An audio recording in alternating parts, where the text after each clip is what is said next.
পর ভেবে নিলাম যে আমার আর লেখাপড়া হইবে না।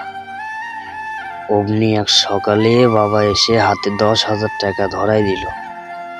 বলল, তুমি কাল সকালে কলেজে ভর্তি হবার যাইবে। চাউনি চাউনি চোখে বাবারে বললাম, তুমি এতগুলো টাকা কই পেলে? সঙ্গে সঙ্গে উত্তর এলো, ওই নিয়ে তোমার টেনশন করতে হইবে না। মনে মনে খুশিও লাগতেছে, বাবার জন্য খারাপও লাগতেছে। দেখতে দেখতে 2 বছর চলে গেল, আমি ইন্টার পাস করলাম। আমার বাবাও আমারে ছাইরা চলে গেল না ফেরার দেশে, মানে মারাই গেল। ভালো মানুষগুলোর মনে হয় এরকমই হয়, শেষ বয়সে যে সুখ করবে সে সুখটাও আর পূরণ হইল না।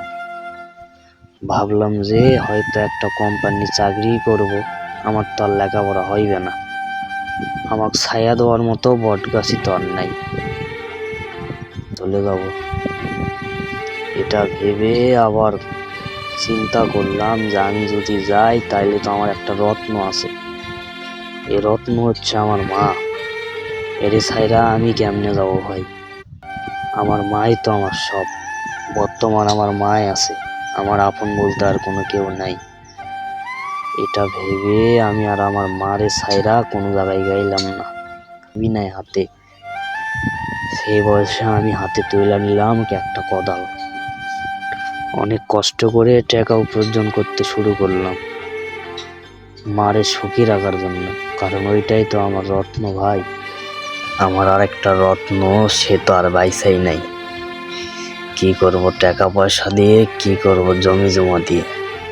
আমার তো ভালোবাসার মানুষটাই নাই, যেটা ছিল আমার আবেগ, যেটা ছিল আমার ভালোবাসা। অনেক কষ্টে, শুনতে খারাপ লাগলেও এইটাই স্বাভাবিক। প্রেমিকাকে ভুলে থাকার জন্য খাই সিগারেট, আমি আমার ভালোবাসার মানুষটা বাবারে ভুলে থাকার কারণে খাই আমি সিগারেট।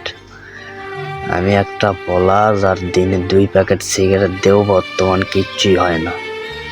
হ্যাঁ ভাই, এটাই তো আমি।